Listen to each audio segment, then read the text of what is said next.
Hello friends, আমার প্রচেষ্টা চ্যানেলে সবাইকে স্বাগত। ধীরে ধীরে ছাদে সবজি করার চেষ্টা চালিয়ে যাচ্ছি।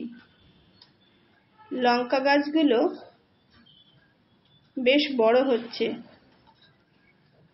কয়েকটা লঙ্কা গাছে ফুল এসে লঙ্কাও ধরেছে। এখানে যে পুঁইশাক গাছগুলো রয়েছে, এগুলো প্রত্যেকটা আগের পুরনো মিটুলি থেকে পড়ে চারা। আর এটা হচ্ছে একটা কুমড়ো বীজের থেকে তৈরি চারা। এই কুমড়ো বীজটা আমি বসাইনি, ক্যারেটের মধ্যে যে সবজির খোসা দিয়েছিলাম তার থেকেই চারাটা বেরিয়ে গাছটা বড় হচ্ছে। তার পাশে যে উচ্ছে বীজ আছে সেটা আমি লাগিয়েছি। এটা দেখছি কুমড়ো গাছের এই দড়ির সঙ্গে বেশ বেয়ে বেয়ে উপরে উঠছে।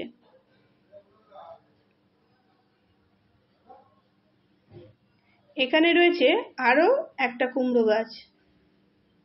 ওটা ক্যারেটের মধ্যে দেওয়া, তাই ওর গ্রোথ মনে হয় ভালো হয়েছে। এর পাতাগুলো একটু সাইজে ছোট, এর পাতাগুলো বড়, এটা একটু পাতাটা ছোট। এর মধ্যে রয়েছে আরো একটা গাছ, ওটা কি ঝিঙে গাছ কিনা বুঝতে পারছি না। ঝিঙেরও দানা বসিয়েছিলাম। এটা সেই শীতকালে বরবটি গাছ। উচ্ছে হয়েছে, আর বরবটি কয়েকটা কালকে সামান্য হাওয়ায় দেখছি পড়ে গেছে। ওই দুটো একটা করে যে সবজি হয় তাতেই আনন্দ আমার। কেন, ছাদে অনেকটা মাটি আমার তোলা নেই। ওই কিচেন কম্পোস্ট থেকে অল্প অল্প করে মাটি তৈরি করছি, আর সেগুলোই লাগিয়ে গাছ তৈরি করার চেষ্টা করছি।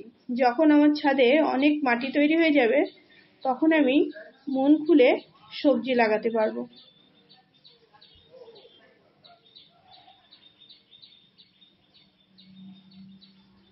এদিকে এই কয়েকটা ক্যারেট রাখা ছিল, এর মধ্যে দিয়েছিলাম অনেকগুলো ঢ্যাঁড়স গাছ। তো কিছু ঢ্যাঁড়স গাছ বেরিয়ে ঢ্যাঁড়স হচ্ছে। এবারে বলেছি যে ঢ্যাঁড়স গাছ আগে আমি যেটা লাগিয়েছিলাম সেটা খুব ছিল লম্বা, আর এখন দেখছি একটু খাটো সাইজের ঢ্যাঁড়স। আর কিছু ক্যারেটের মধ্যে কোনো চারাই বেরোয়নি। এটাও তাই, বাড়িতে মিটুলি গাছের সেই দানা থেকে পড়ে চারা। দুটো ঢ্যাঁড়স এর মধ্যে হয়েছে। এখানে কয়েকটা লাল শাক, আর এখানে আছে একটা শীতের সেই ক্যাপসিকাম। একটা লঙ্কা আছে, দুটো ঢ্যাঁড়স, আর সঙ্গে রয়েছে ক্যাপসিকাম। শীতের পরের দিকে ক্যাপসিকাম গুলো হয়েছে। শীতকালে আমার ক্যাপসিকাম গাছে কোনো ক্যাপসিকাম হয়নি।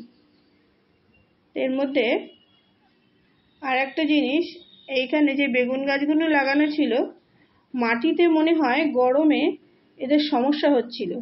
এই উপরে রেলিং এর উপরে রাখার পরে দেখছি গাছগুলো খুব সুস্থ আছে, এবং তাতেও বেগুনের ফুল থেকে অনেক বেগুন ফলছে। এই গাছটাতে দুটো বেগুন হয়েছে। নতুন সবজি করছি তো, সেই জন্য একটা দুটো ফল ধরলেই মনে খুব আনন্দ হয়। এইখানে কয়েকটা লঙ্কা গাছ লাগানো ছিল, তো এই লঙ্কা গাছটাতে লঙ্কা ধরেছে। কয়েকদিনের মধ্যেই তুলতে পারবো, আর ফুলও আছে অনেকগুলো। আরো রয়েছে লাল শাক, লঙ্কা, দুটো ফুলের চারা।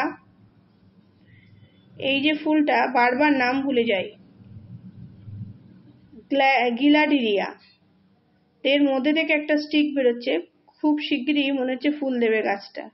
আর এই লঙ্কা গাছটা দেখুন কি লম্বা। নিচেও মনে হয় এই লঙ্কার আর একটা ভ্যারাইটি লাগানো রয়েছে, সে গাছটিও খুব লম্বা হয়ে উঠছে। এতে কিন্তু এখনো ফুলের দেখা মেলেনি।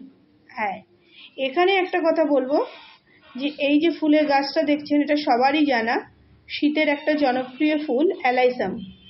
আমি শীতকালের ফুল করি তো, সেই জন্য শীতকালের ফুলগুলো সম্পর্কে মোটামুটি একটা ধারণা আছে।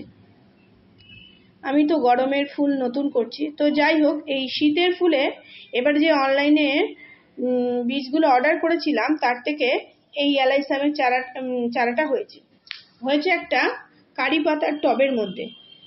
তো শীতকালে অ্যালাইসাম যত না ফুটেছে, তার থেকে মনে হয় গরমকালে এই চারাটা বেশি ফুল দিচ্ছে।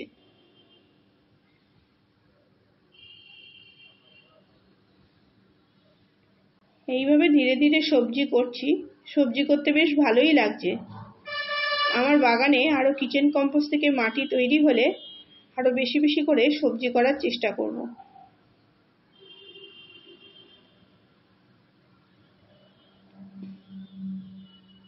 পুঁই শাকগুলো খুব সুন্দর গ্রোথ হয়েছে।